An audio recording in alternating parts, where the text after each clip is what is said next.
Bonjour et bienvenue dans Bourse et Valeurs pour tout savoir de l'actualité des dirigeants d'entreprises régionales cotées. À retenir cette semaine, Biomérieux qui dévisse en bourse après un profit warning à la suite de la publication de son activité au premier trimestre 2026 avec un chiffre d'affaires en recul de 10% à 984 millions d'euros au cours des 3 premiers mois de l'année.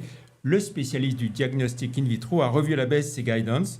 Biomérieux ne prévoit plus qu'une croissance de plus 3 à plus 5% de ses ventes en 2026, là où il visait plus 5 à plus 7% précédemment. La baisse d'activité de Biomérieux est liée principalement à un effet de change négatif de 73 millions d'euros. Le jour de l'annonce, le titre a dégringolé de 15% environ. En bourse, Biomérieux cotait 69,35 € le 29 avril au soir, en repli de 37,2% par rapport au 1er janvier, en repli également de 40% en un an et en chute de moins 29,7% en 5 ans.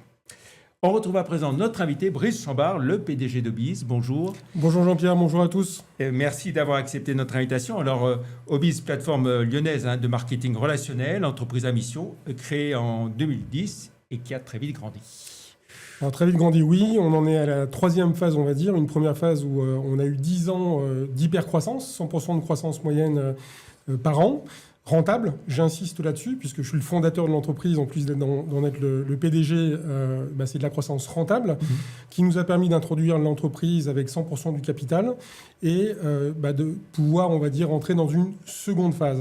Voilà. Seconde phase. Ça va faire 5 ans que vous êtes coté en bourse, pratiquement. 5 ans déjà. Voilà. 5 ans déjà. Avec une accélération encore plus marquée donc, de votre développement et des acquisitions structurantes. C'est ça. Alors, la deuxième phase, ça a vraiment été une forme de rôle de l'architecte où on a voulu empiler des actifs. Donc, des actifs stratégiques, Adelia, SLD, Jux, Achat plus PME dernièrement, qui sont vraiment des briques complémentaires pour réaliser notre plan stratégique. Et là, on en est dans notre troisième phase. Donc, c'est le fameux plan Equinox, puisque le plan RDP, c'était 50 millions d'euros de chiffre d'affaires à 2025.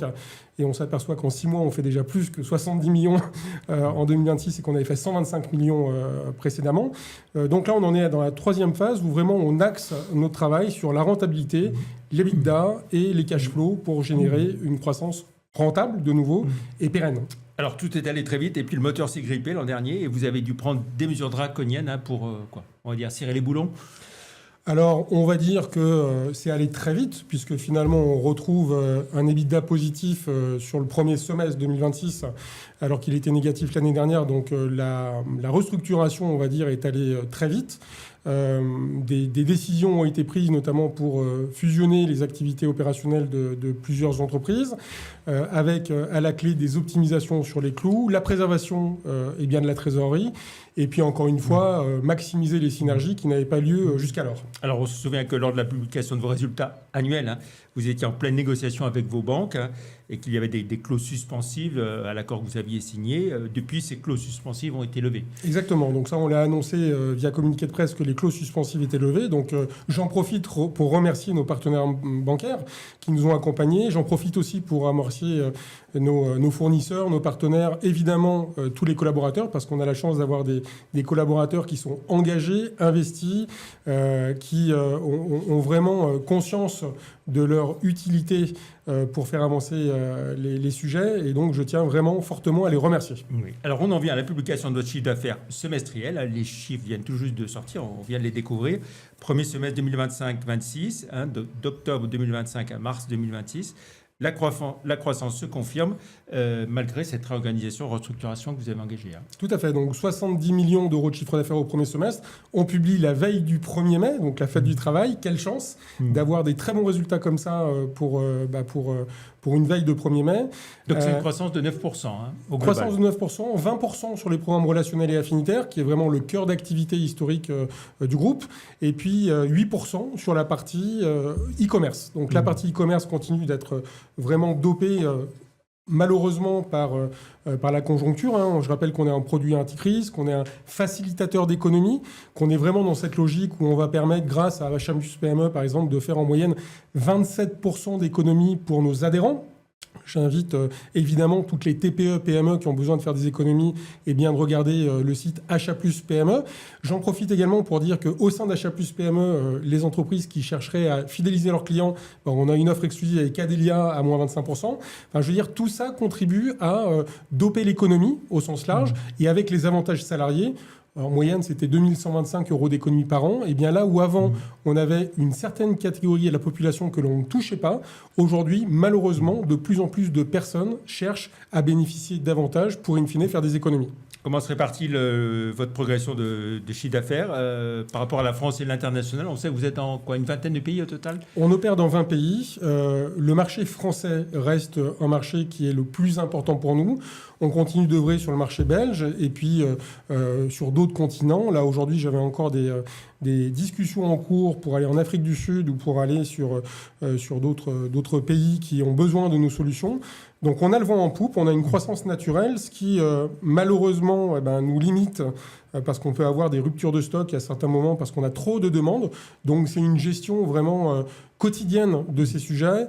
Et j'en profite encore pour remercier, j'avais nommé une DGA il y a 2 ans de ça, enfin 1 an et demi, et qui fait un travail vraiment formidable, ainsi que le reste du comité de direction sur qui je peux compter. Alors, chiffre d'affaires semestriel, les résultats semestriels, ce sera pour le mois de juin, mais vous indiquez dès maintenant que l'EBITDA sera à nouveau positif dès ce semestre-là. Comment est-ce que vous y arrivez?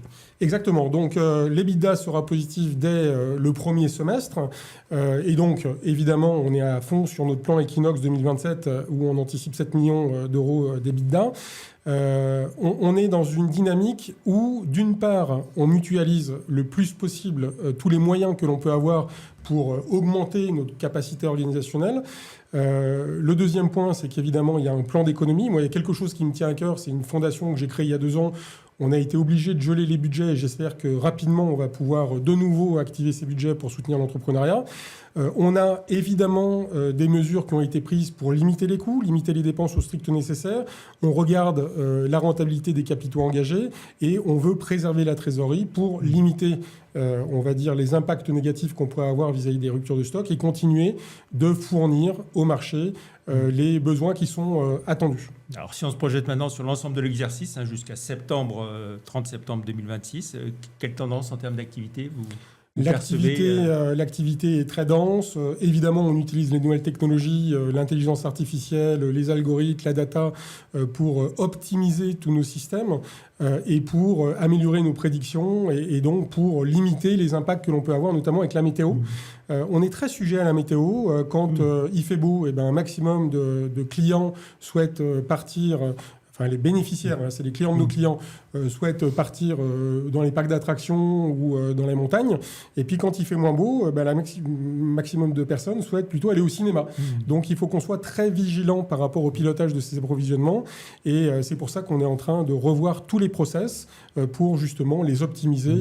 Et tout ce que l'on crée, c'est de l'amélioration continue. Donc, ce qui est vrai aujourd'hui ne sera pas vrai demain. On va rappeler au total combien de programmes affinitaires On est sur plus de 100. On a prévu plus de 150 d'ici septembre 2027. Donc, on continue.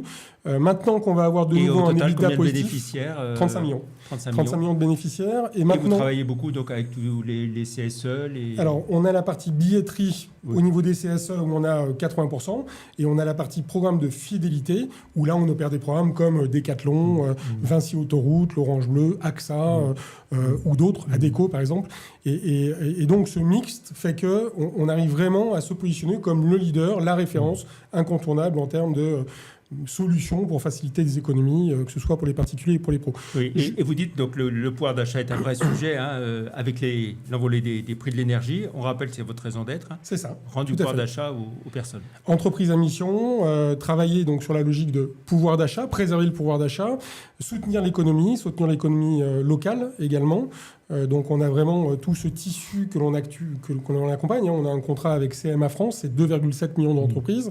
C'est la première entreprise de France et on est très heureux de pouvoir accompagner ces artisans dans leur quotidien, à la fois pour faire baisser leurs coûts de structure via Achat Plus PME et à la fois pour les accompagner dans les bons moments de leur vie et pour leur donner accès à des offres qui vont, je l'espère, leur permettre d'être mieux dans leur tête, mieux dans leur corps et quelque part mieux en société. Vous parlez de la solidité de votre modèle. La crise que vous avez connue, elle vous a permis de confirmer la pertinence de vos choix.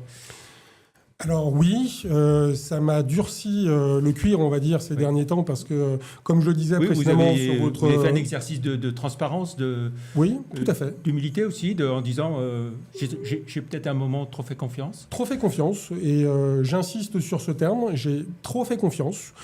Je ne vais pas reprendre l'adage que j'ai dit la dernière fois, mais il m'habite, hein, c'est-à-dire que j'ai vraiment fait des erreurs.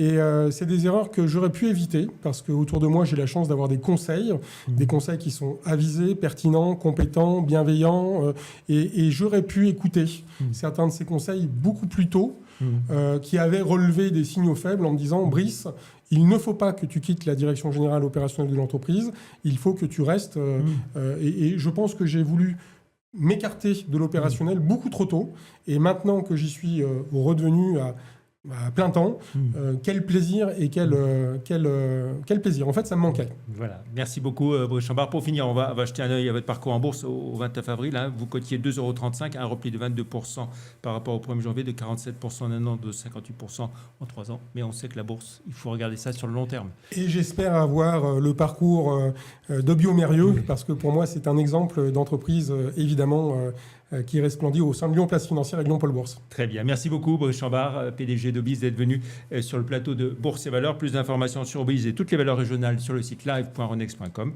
Merci beaucoup d'être venu. Bonne fin de semaine. À jeudi prochain pour une prochaine émission. Merci, au revoir.